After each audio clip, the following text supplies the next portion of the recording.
All right, we are live. Excellent. Happy Saturday for those of you who are tuning in live, and welcome to the first Neville Lecture Series video of the new year. Happy 2026. And also to those of you who are watching this after the live recording, welcome as well. If this is your first time here at one of my videos in my Neville Lecture Series, basically, this is a series where we discuss and break down the lectures of Neville Goddard. We discuss everything that he is expressing, and just to basically have a deeper understanding of his teachings, because that's what this channel is ultimately all about. And this started as a project last year because I've noticed that a lot of people sometimes have difficulty in understanding his lectures. Sometimes the way that he talks, it's a bit antiquated, it's a bit old-timey, and it just can be difficult to translate. And with so much content out there, we want to make sure that when it comes to the law of assumption, when it comes to the teachings of Neville, that we are going to the source. So I'm going to be reading from a lecture today that was actually requested a handful of times this week. Like 3 or 4 different people have requested this one, so I absolutely had to share. It's a lecture called Counting the Cost, and there is a lot of incredible wisdom nuggets. There is a lot of light bulb moments, and what I will be doing is going back and forth between screen sharing and reading the lecture, and toggling back and forth, sort of reading some paragraphs and then stopping to translate or break down what he is saying, the messages that he's conveying. So once again, we can have deeper understanding of these teachings and how to apply them in our world. So grab a notebook, a pen and paper if you are somebody who likes to take notes. If you want to follow along and read the lecture alongside, I've left the link to the transcript down in the description box. But without further ado, let's jump in to Counting the Cost. Let me just get that. There we go. Let's go up to the top here. So this is one of his, I wouldn't say earlier lectures, because Neville started to give his talks and lectures back in the, I believe it was like late 40s, early 50s. But he gave this lecture on November 19th of 1963. Oh, and it's such an excellent one. It is such an excellent one. Neville Goddard, Counting the Cost. Tonight's subject is counting the cost. In the Gospel of Luke, the 14th chapter, he asks a certain question. Which of you, desiring to build a tower, does not first sit down and count the cost, whether you have enough to complete it? Verse 28. So you and I are called upon to count the cost, but it's not in dollars and cents. That's not the coin that you use. God counted the cost when he decided to transform us into himself. It is a frightening cost, because God actually became us. He didn't pretend to become a slave. He became one.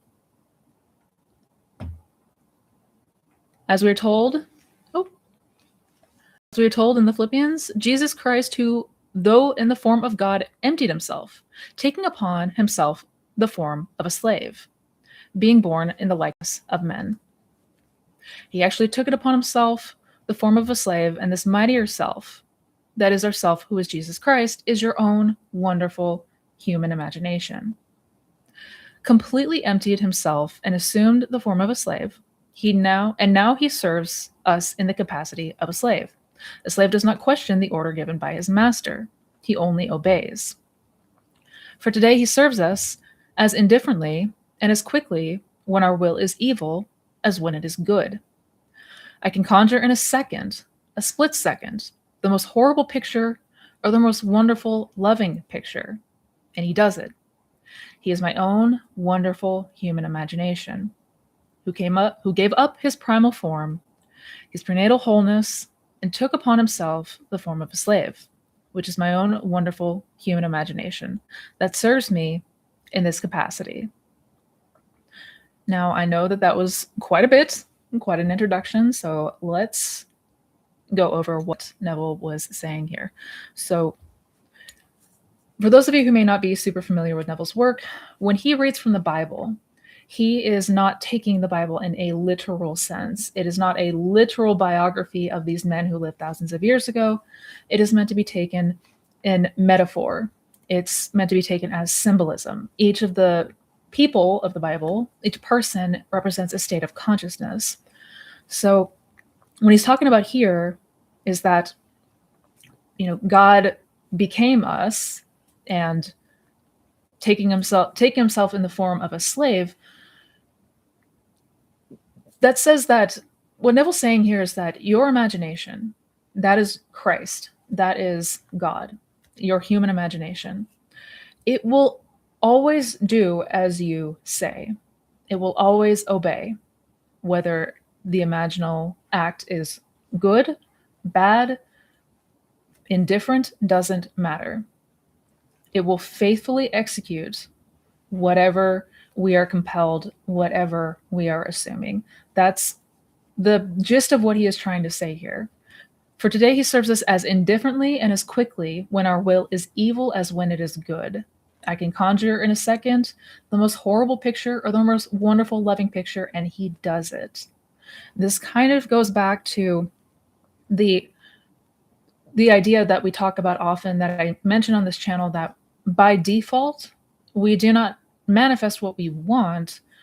We manifest what we are believing and assuming is true. And that is our free will. Christ, God, your imagination is going to faithfully execute whatever your will may be it good or bad. So we need to be very mindful of this going forward and what we are entertaining, that we're not imagining all of these terrible things, these unwanted scenarios, these problems, and instead focusing on something more lovely.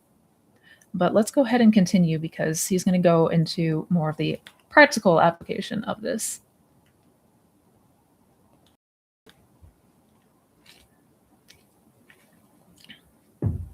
Now tonight, I want to take it on this level of Caesar, and show you how on this level we do the same thing. Just as he gave up everything to become me, to transform me into himself, so that I may wear the form of God and wear that primal form that is eternal, so today I give up to certain things, but I must count the cost. Well, how would I go about counting the cost if I wanted to be other than what reason tells me I am? Well, this is how I do it. First, I must know what I want to be, and then I conjure in my mind's eye a certain imagery which implies the fulfillment of my dream. And then this is where I now count the cost. Do I have the necessary persistency, the necessary faithfulness, the necessary power, that in spite of all things to the contrary, I will persist? Do I have these virtues? Am I willing to start with what I have in the hope that it really is enough to build a tower? For the word translated tower means a simple watchtower, as we're told in Habakkuk. And now I will stand and watch and take my station upon the tower, and I will look forward to see what he will say unto me, and what I will answer concerning my complaint. The Lord answered me and said, write the vision, make it plain upon tablets, that he may run who reads it. And then comes the promise. For the vision has its own appointed hour.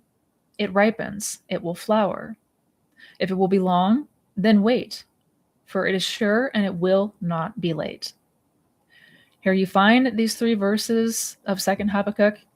This is the tower spoken of in this book of Luke. I will stand upon my tower. So counting the cost is us taking into consideration and asking ourselves these questions. Do I have the capability, the necessary persistency, the necessary faithfulness, that in spite all of the things contrary, all of the things in the 3D that tell me that I cannot have this, that I don't have it, that this isn't possible, all of the fears and doubts and insecurities, despite all of that, can I persist? in what I am imagining and what I am feeling as true in that moment. Your imaginal acts are creative. They are moving into states. That is how we move through states, is your imagination. That's why it is your creative power. Do I have the will to persist? So as you can see, the theme here really is coming down to that persistency aspect that we hear so often about, and maybe understand on a logical level, an intellectual level, but truly ask ourselves, am I able to hold the faith? Am I persisting? Let's continue.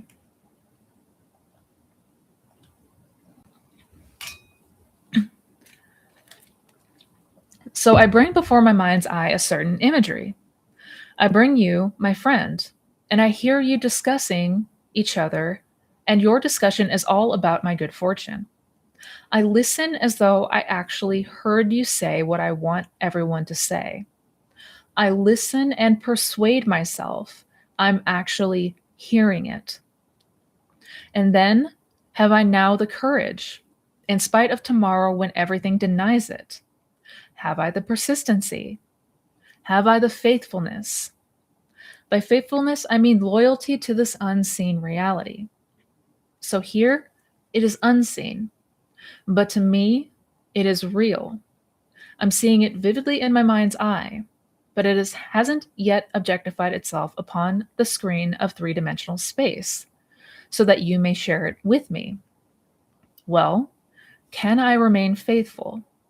Can I remain loyal to this unseen reality until it becomes something I can share with the world? Have I that coin? And this is so important. One of the most important key terms and takeaways in all of this is self-persuasion. The objective is self-persuasion. Can I be persuaded that what is now an imaginal act, what does not yet exist in the 3D, can I accept and feel this as real? Can I accept that this imaginal conversation that I'm hearing between my friends, perhaps I'm eavesdropping and they're talking about me and they're talking about my good fortune, can I persuade myself that I'm actually hearing it, the same as if I were hearing it in the 3D? That's what that means. A lot of times, most of the time, I would argue, this is where we struggle. We are waiting to see it, to believe it, instead of the other way around. So the coin I use is not the coin of Caesar. It is the coin of God. By the way, when he talks about the world of Caesar, he's talking about your physical reality. He's talking about your 3D world, just to be clear. So he's not talking about money in the sense of exchange for goods and services that we use here in the 3D. It's a coin of God. He knew exactly the price he had to pay when he decided to transform me into himself. For he had to grant me all the freedom in the world to make mistakes. He had to become my slave and wait upon me just as swiftly when my will was evil as when my will is good. He couldn't discriminate and say you shouldn't do it. Excuse me. He has to wait upon me and let me make all the mistakes in the world as he slowly transformed me into his form, that I too may bear the form of God. So just as Jesus Christ, who, though he was in the form of God, emptied himself and then took upon himself the form of a slave, and was born in the likeness of a man, not a man 2,000 years ago. You are the man which Jesus Christ is born. Every child born of woman is Jesus Christ, born in the likeness of man. And now in the depth of that soul is one's own wonderful human imagination, which is Christ, a slave of that man. So what Neville is saying here, God paid this price. He counted this cost to become man, because in order for God to become man, we had to forget that we are God.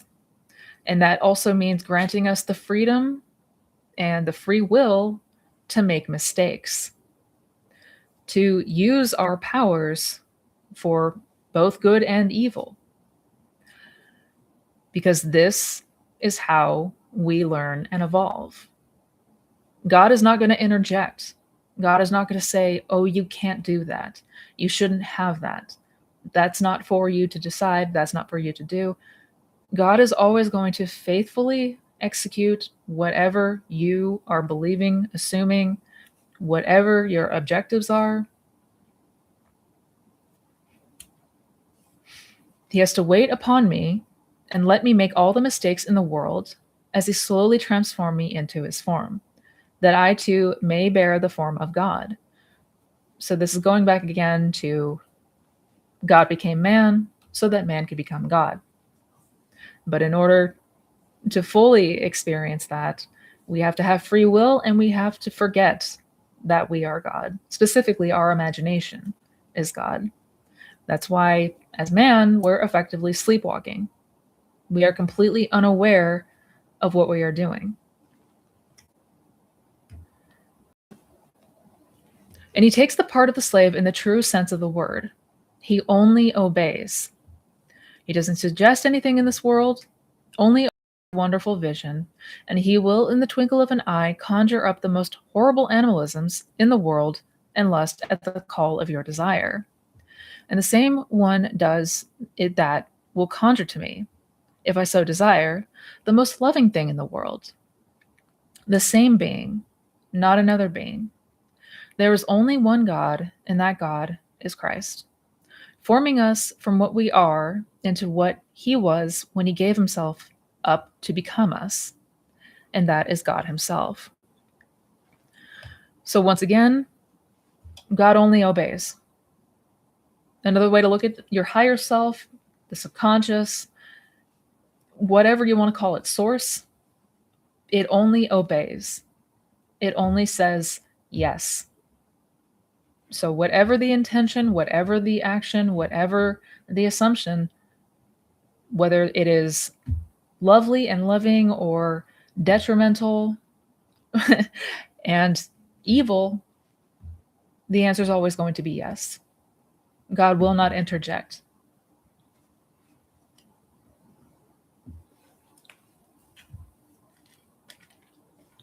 And then Neville's going to go on to share a story. He shares a few stories in this lecture. I'm not going to read through all of them in great detail because they are pretty lengthy, but we will sort of generalize and summarize. But again, if you guys want to read over everything, the link to the transcript is down in the description box below. But I will share this first story. So here's a story. Last month in New York City, this lady came to me. She brought her husband. Nice looking chap, tall, fine, handsome looking fellow. She said, "Do you recall my story of last year, Neville? I was at my wit's end. And I told you my husband, who I consider a very fine lawyer, he graduated from one of our greatest universities, and here at his age, he was then only 40. He was only earning $87 a week in a very large law firm. I asked you if I could apply this technique for him without his consent, without his knowledge, because, trained as he is in the legal world, he could not conceive of the rational side of this picture at all. It made no sense whatsoever to him. So could I, without his knowledge, without his consent, use this technique to increase his income? And I asked you if I could take it and double it. You said to me, double it? Triple it? Make 3 times or make it more than that. A man trained as he is trained, years at a great university, at the age of 40, only making $87 a week? Why, that's insane. Triple it." "Well," she said, "now I want you to meet my husband. He is now making $300 a week. Now this is what I want, Neville. I want him to be a judge." I said, "All right. Does he want to be a judge?" So I said to him, "Would you like to be a judge?" He said, "Yes. I think I would be a very good judge. I have all the qualifications, and I think I'd be a good judge." I said to her, "Now you did it. He didn't do it. He didn't have a thing to do with this $300 a week. It simply came over the year to him, and now he's earning $300 a week. But you paid the price. You were very vigilant. You were very persistent. You were faithful to the vision concerning your husband. Now, I'm telling not to him, I'm telling to you. Now that you are making $300 a week, don't you have someone who helps you out with cooking the meals, or maybe serving the dinner in your apartment or cleaning the house? She said yes. I said, all right. From now on, you only think of your husband as a judge. And so now you say to your servant, take a certain product to your husband and say, a glass of water, a cup of tea, whatever it is, and you refer to him as the judge. Take this to the judge, or would you please take this to the judge, an ashtray. Whatever it is you want to send your husband, he is the judge. He is not just your husband. He's earned the right to be called judge, and you will refer to him as judge. When I come back here in May next year, I want him on the bench as a judge. And do you know he's going to be judge if she will pay the price, if she is persistent, if she is faithful to that vision, referring always in her mind's eye, that even in her dream, she refers to him as the judge. A couple things that I want to note that are important here. Number one, again, this story with this woman is implying that she's married to a lawyer. He went to a good university. He wasn't making enough money. When she first met with Neville, she wanted to help him double his income. Neville said, why don't you triple it? She wanted to do this without his knowledge and consent because the lawyer, the husband, was too rational. He couldn't make sense of any of this. He wouldn't be able to buy any of it. So she took the liberty on his behalf to see him as a lawyer who was making 3 times the amount as what he was making. So when Neville is talking to her in this case, after the fact, she tripled his income. Now she wants it a step further. She wants to see her husband as a judge. So what Neville tells her, you refer to him from this moment on as the judge. You do not see him as just the lawyer. You refer to him and you commit to that and you persist in that. When you speak to others about him, he is the judge. Let me go ahead and, sorry guys, I'm just double checking something really quick, making sure that my volumes are good. 2 seconds, guys. All right, we're good. We're good. So yeah, in the story, he's just explaining, number one, how she was successful in seeing that change in outcome. And number two, what Neville's suggestions were in order to see that next thing, that next desire, that next step up, if you will. Let's continue.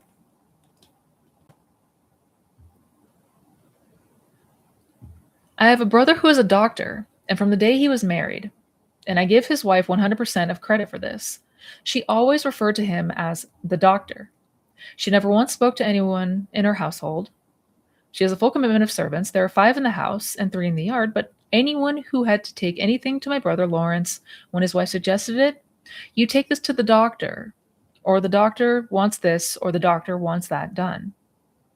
Then she has 2 sons who are doctors, and she discriminates between her husband, the doctor, and her 2 sons that she calls them by name, Dr. Michael and Dr. Robert. But they are not the doctor. In her mind's eye, her husband, my brother, is the doctor. Today in Barbados, he is the most prominent doctor. He has the biggest practice, many doctors working for him, and a clinic with 30 beds. And so, he is the most busy doctor in the island of Barbados. Once again, seeing them and holding them in your mind's eye as you desire to see them. This works as much for you as it does for other people. Neville's sister always referred to her husband, or I'm sorry, Neville's brother, his wife always referred to Neville's brother as the doctor. no matter what. Even though her sons were also doctors, she was very distinct in saying that he is the doctor. So in her mind's eye, she saw him as the best of the best. And ultimately, he wound up being the most prominent doctor in the entire island.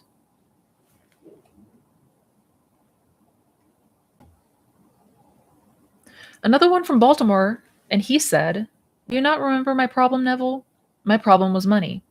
Well, I want to tell you I am making 4 times what I made a few years ago, when you and I discussed my problem. I think I can say from the actual evidence I was vigilant. I was faithful. Today I am making this 4 times more and making it more effortlessly than I did when I made my bit of money, when it really was my problem. Now, this is the price you and I pay. Causation is mental. It is not physical. Causation is the assemblage of mental states, which occurring create that which the assemblage implies. You can put it down. That's exactly what causation is. It's the assemblage of mental states which occurring create that which the assemblage implies. So I create a scene. And so I have a servant in my house, and I'm saying to the servant, take this to the judge. Here is one image. Another image, something I'm giving to her. And then another image, a man. I refer to him as the judge. So here is the assemblage of mental states, which occurring creates that which the assemblage implies. So it's all about what is being implied. Causation is mental. It is the assemblage of mental states, which occurring creates what the assemblage implies. So all the things that we are imagining have to imply that ultimate outcome. What does this imply? He's not a judge at this present moment in time. But what is that conversation implying? It implies he is a judge. I'm asking to take this to the judge, and so she takes it to the judge. Then I must be persistent. I must be vigilant. I must be faithful. I must be courageous. Regardless of tomorrow's denial, I must be courageous and still live in this state. And when the day comes, I cannot predict it. I cannot tell you how it's going to happen, but they will see in him the man they want to be a judge.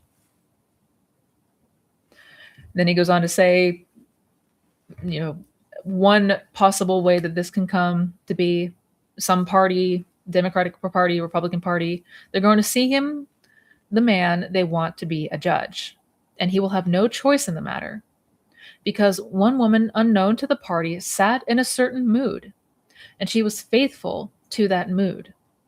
And then they had to see him as she always saw him, and she saw him as the judge. This is how this fabulous law works. Let's go ahead and break down a few. So I know that these are things that we have heard before. Remaining persistent, remaining faithful. I have to be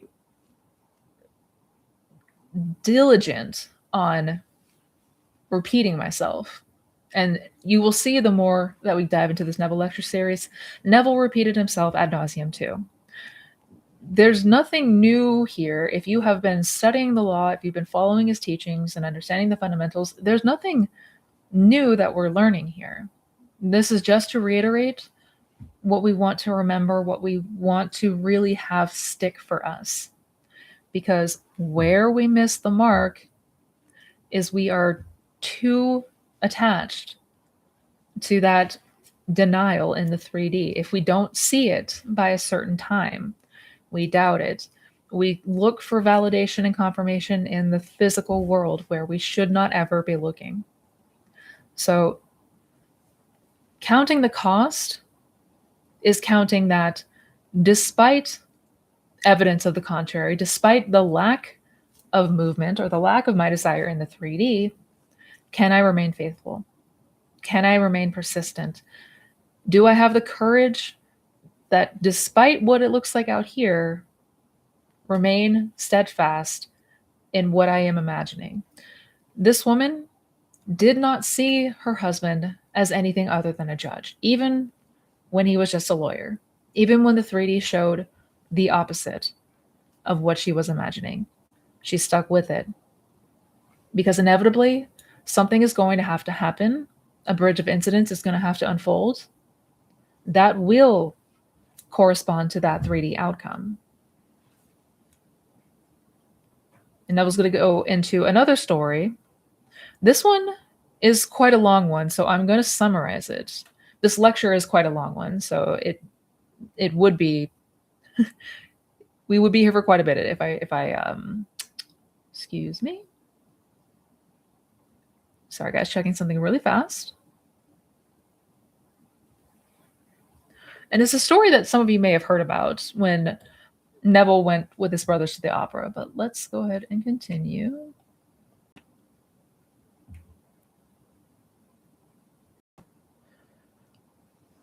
So Neville's brothers came to New York City and wanted to go see the opera. So Neville, his brothers, and his wife went to the opera. And he's talking about standing in line, waiting for their tickets, waiting to get their tickets.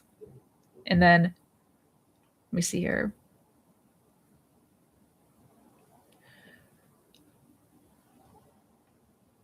Let me try to find the spot. When I got to the teller, I was the second now in line. This man in front of me bought 2 seats for some opera, and the 2 seats were 2 little pink seats, and they were stuffed in an envelope and just about to be pushed to him. At this very moment, just as the man is pushing the seats to him, a tall man, about 6'5" or 6'6", stuck his hand over my head from my side, and he registered this man's attention and called his attention to the side. So the teller looked out this way, began to answer the man's question. At this moment, this man took the 2 seats, pushed some bills under the window, and started toward the door. The man thanked him after the questions were answered, and then the teller looked back and he sees 4 $1 bills. So he said, "What is all this?" And the man is now almost to the street. So he looks through the window and he calls out, "Mister," and the man doesn't respond. So I turn around and I said, "Sir," I said, "you, come back right here. What have you done here? These are 4 $1 bills." He said, "I gave you 20. The teller said, "Oh, no, you did not." The man said, "I gave you 20. Neville says, "Oh, no, you did not. You gave him exactly what is there, because I was standing here and saw exactly what you did. Whatever that is, that's all you gave him. You gave him nothing more, because I was standing here." So basically, this man tried to essentially steal these tickets. The tickets were $20 to this opera. He set down $4 and tried to run off. Neville was right behind him when this was happening, so he caught all of this.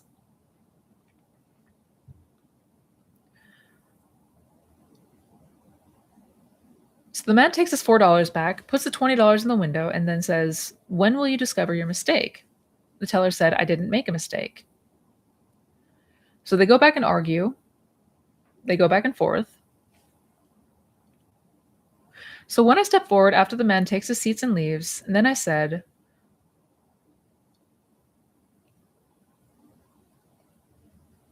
let me see, sorry. And a couple of the things weren't picked up in the transcript.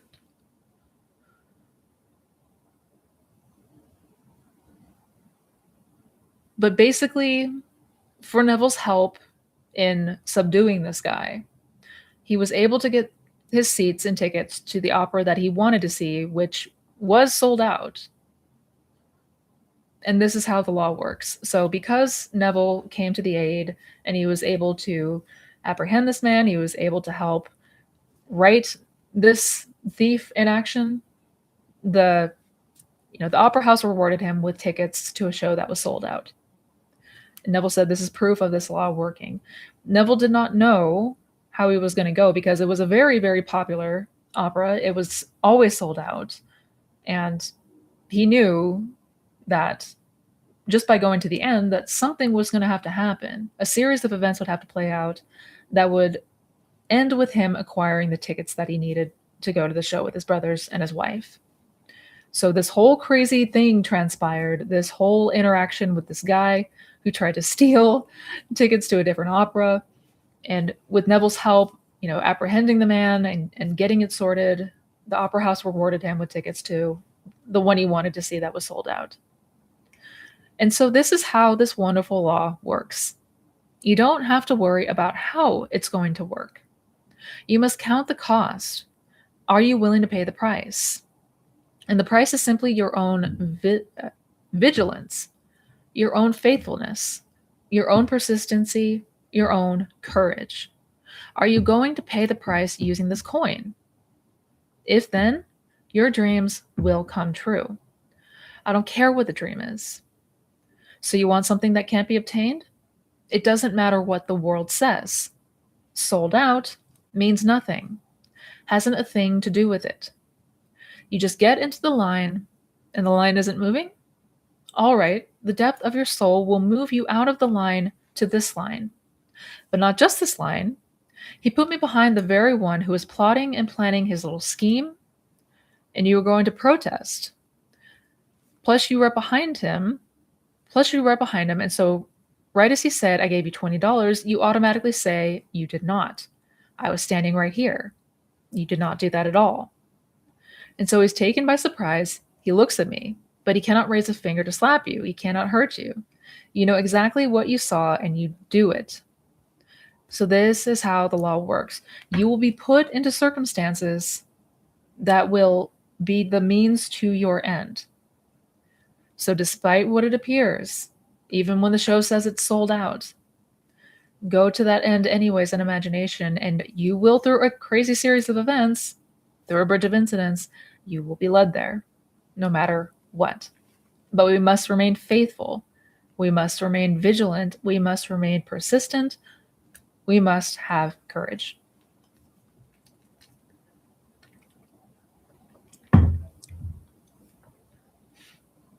And so again, he just goes on to give a few more examples of this, of people that have applied this, despite what the 3D showed as impossible, despite what seemed improbable. They did not accept that final premise. They counted their cost.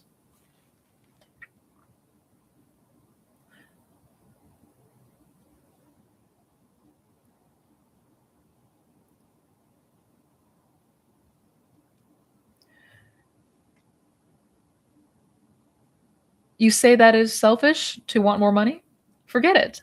It's all part of your own wonderful human imagination. If you can imagine yourself earning X number of dollars and you are persistent and you believe it, there's that key word, and sleep as though it were true in a way you do not know, and no one could devise the means by which it will become a fact, but it will become a fact if you are persistent.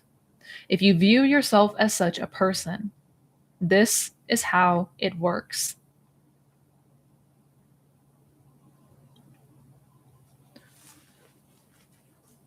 And so, God actually, from the depths of my soul, waits upon me just as indifferently and as swiftly when I am evil as when I am good. Let no one tell you that he only sells the good.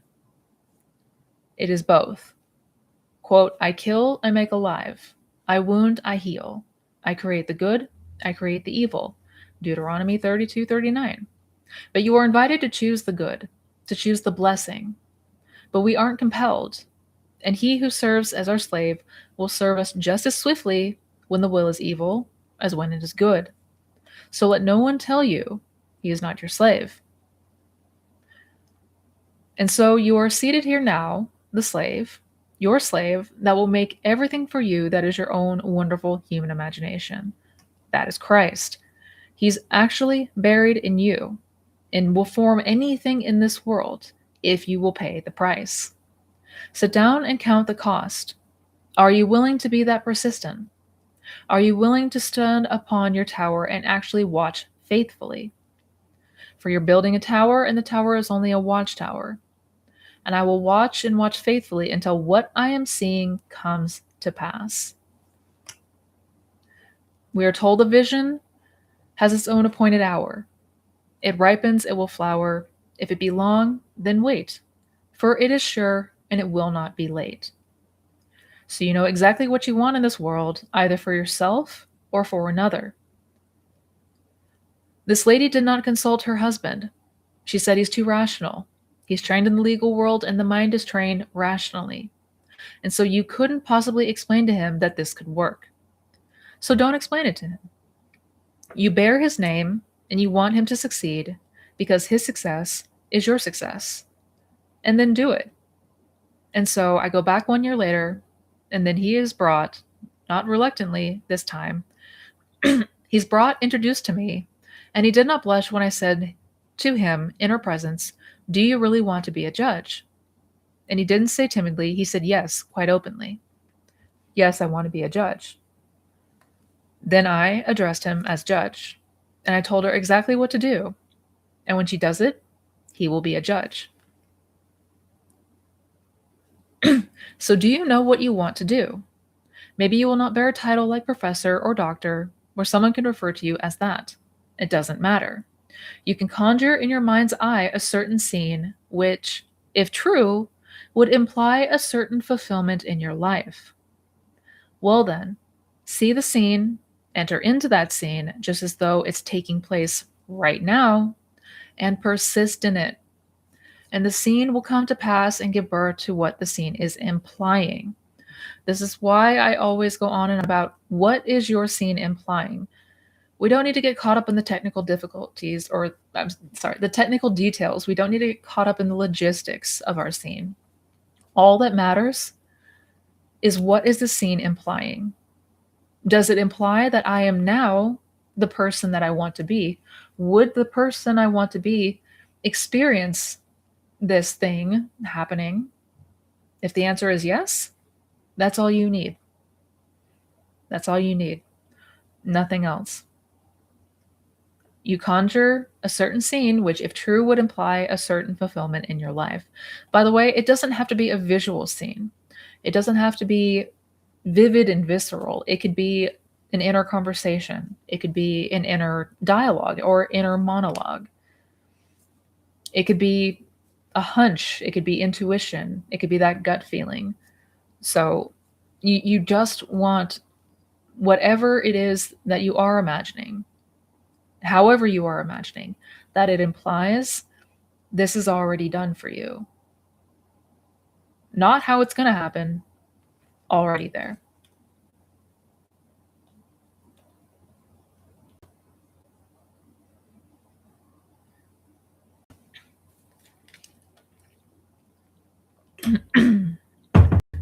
Neville talks about the causation is the assemblage of mental states, which occurring creates that which the assemblage implies. So everything is just the assemblage of mental states. That's all we're experiencing. Moving from one state to another, to another, to another. You can put it down and dwell upon it. That's how this law works.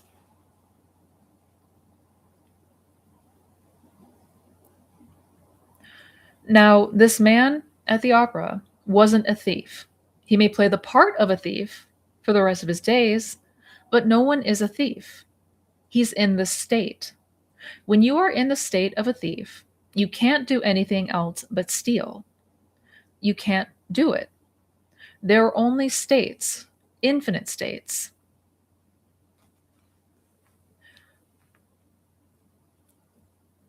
Blake said, "I do not consider the just or the wicked to be in a supreme state, but to be every one of them states of the sleep which a soul may fall into its deadly dreams of good and evil." And so he fell into a state, and that state was to get the better of other people all through his life. He will continue to do it until he gets out of that state. Either he gets out of it by his own efforts, or someone who will love him enough to get him out of that state. If he has a wife or a mother or a friend who knows the kind of a state that he dwells in and would like to see him out of that state, making just as much money, but this time honestly, they can get him out of that state. He is only in a state. All things are states. That's why in the end you can say, "Father, forgive them, they know not what they do." So if I'm only expressing a state, then don't condemn me. It's the state. And states are permanent, and men move through these states. Not knowing they are only states, they express the state that they are in. And so, if I return constantly to one state, You can call me by the name of that state. If I'm always stealing, I'm expressing the state of stealing. But if I live in it constantly, it's perfectly all right to call me a thief because I'm so identified with that state. So the state to which I must often return constitutes my truest self. But no matter how often I've been in the state of stealing, I could get out of it. I can get out of it permanently and never fall into it again. So everyone is at every time in his life just in a state. Now get out of the state that is not productive.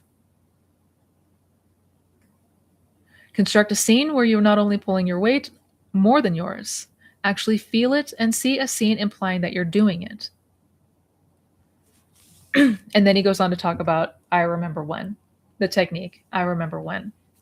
But it's important to talk a moment about states because this is so important. And I'm going to make another video talking in more detail about states. It might wind up being a series because there is a lot that we have to understand. Everything is a state. Everything is a state. We are just consciousness moving through these states, and that's what ultimately determines the experience. The state I most often return to constitutes my dwelling place. So, if I steal something, then I'm in a state of stealing. If I constantly return to that state, then it's fair to call me a thief because you're so identified with that state. It feels like home for you. It feels like that's who you are. So we tend to identify with the state, excuse me, that we return to most often. But what Neville's saying here is, even if that's always been the case, even if you have always lived from the state of feeling unworthy, not good enough, not prioritized, not respected, even if that's always been the case and always how you have identified, you can move out of this state permanently and never have to go back there again. We're not at the mercy of these states. We are the ones moving through them. Let's continue.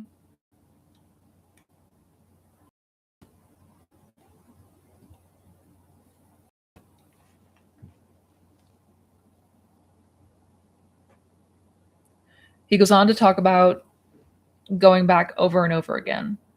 He talks about doubling of the dream, which is basically just imagining and going to the end more than once.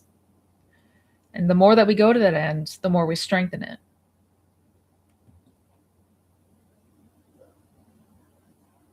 What was I?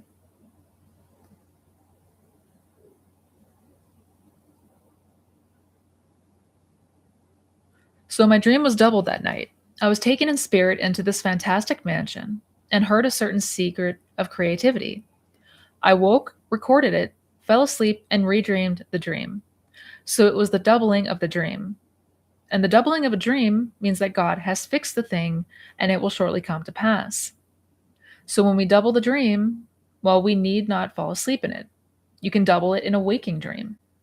You can take it this night and see yourself as you would be seen by the world were you the man or the woman that you want to be. That is the dream. It is a waking dream, but it's a dream nonetheless.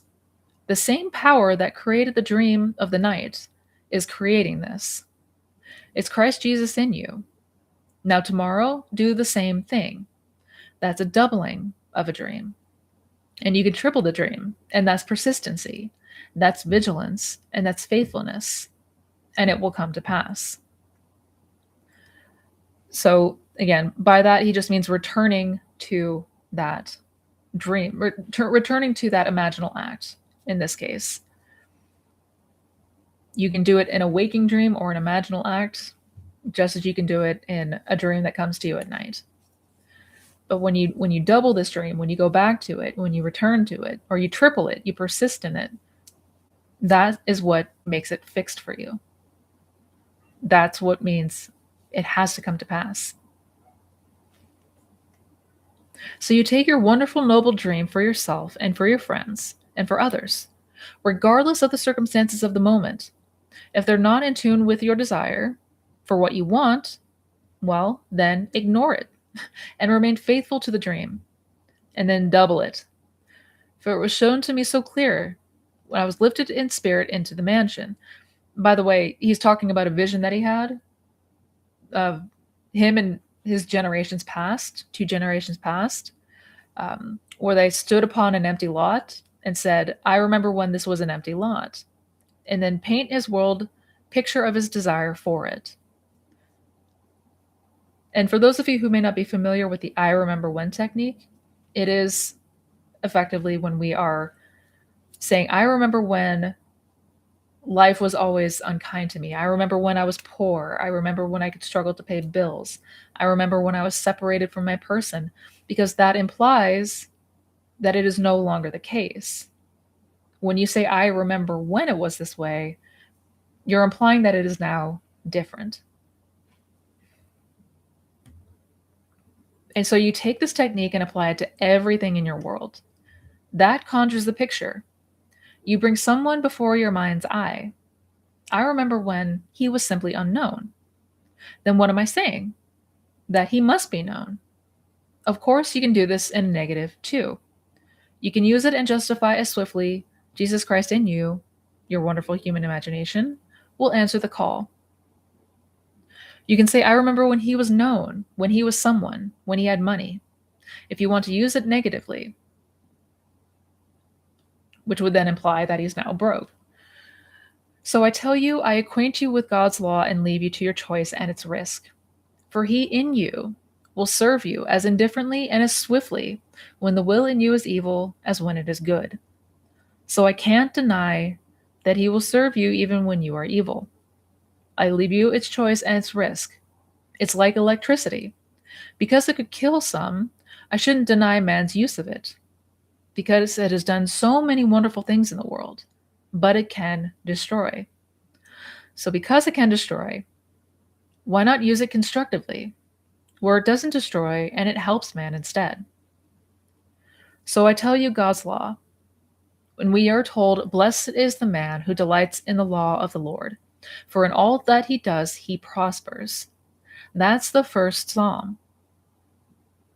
So if you know the law and you delight in it, you will prosper. I only hope you will not use it negatively.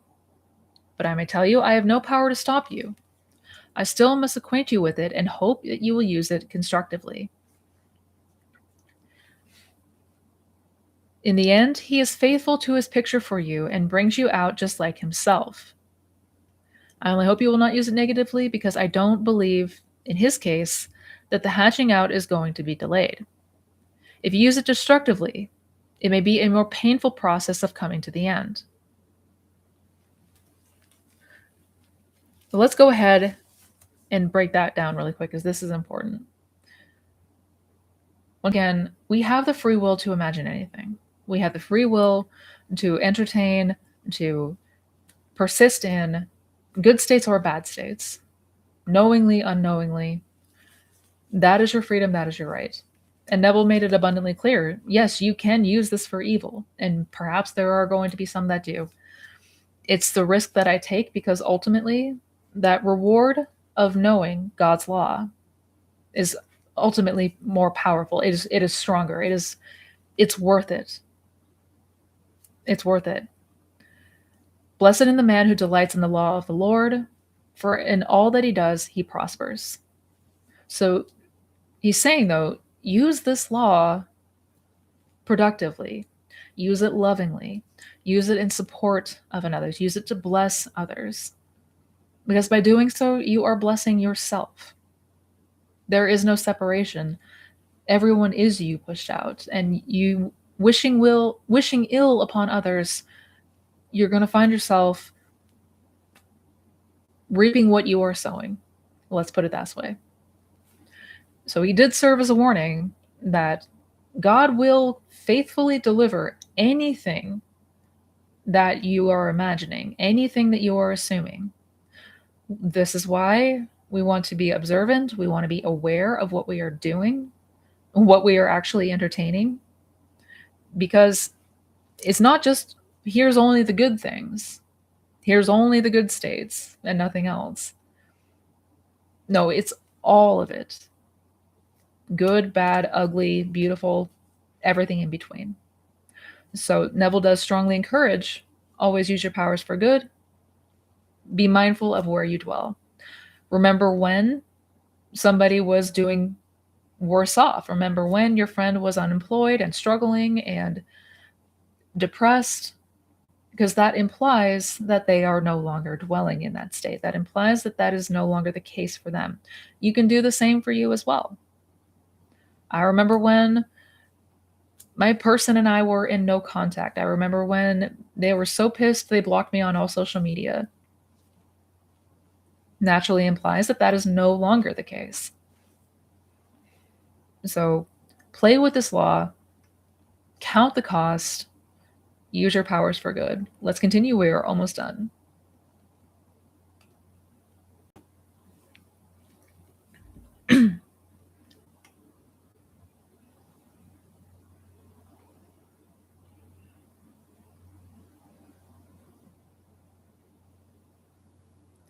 But in the end, he is faithful to his picture for you and brings you out just like himself. I only hope you will not use it negatively because I don't believe in his case. That the hatching out is going to be delayed. I think I already read this part. I'm sorry, guys.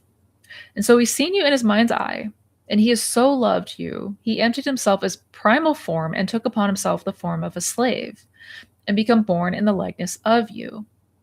And as you, he goes through all the furnaces of affliction, obeying your will, even when it is not ideal, even when it is evil. But he has a fixed date for the bringing of you out into his own wonderful primal form. That line he's referring to the promise. God already has a fixed date for everyone in which we will become aware again of who we really are. Think of it as awakening or enlightenment. So I do believe, and yet I cannot say it's true. I believe if you use it negatively, you may find the birth more painful. What he's implying there is it's not inherently just because you're imagining something bad that it's going to produce, as far as the bridge unfolding, it's going to be more painful. But the important thing and the important takeaway is that God will always say yes. That is our free will as man. God will faithfully execute whatever we tell it to do. And by tell him to do, that means what we are imagining, what we are assuming. Why awareness and self-observation are so important. We are usually not conscious of how often we dwell in things we don't want. We hold resentment. We hold animosities to others who have hurt us. Maybe we hold resentment and guilt and animosities to ourselves. This is what needs to be changed because God is faithfully going to say yes to whatever you say, no matter what.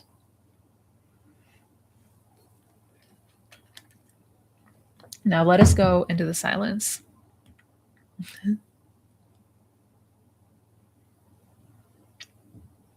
There's also a Q&A section here. If you guys want to read over it, like I said, the transcript is in the description box below. And I do recommend, if you want to go over this a bit more detail, take notes, print it out, highlight it, do whatever you want. You are absolutely free to do so. But that is Neville's lecture, Counting the Cost. And really emphasis on these points again. Can I persist? Am I persisting? Can I suspend disbelief? Despite what it looks like out here, can I remain faithful to what I am feeling internally? Can I remain faithful to the inner man instead of what the outer man is experiencing? We have to catch ourselves. We have to catch ourselves if we are not counting these costs. If we are just returning back to the same dominant state, the same old, same old, same old, still expecting different results, but occupying the same damn states. So on that note, that was Neville's lecture, Counting the Cost. I hope you guys enjoyed. I hope you got some good insight from it. I will be doing another Neville lecture series next week. My aim is to do one at least once a week. here going forward. So if you have any requests of any Neville lectures that you want me to go over and dissect and discuss, definitely leave a comment down below, or any questions that you may have. I want to thank you guys so much for being here. Once again, Happy New Year. Many blessings to you. Do not forget to count your costs, guys. Until next time, take care, and bye now.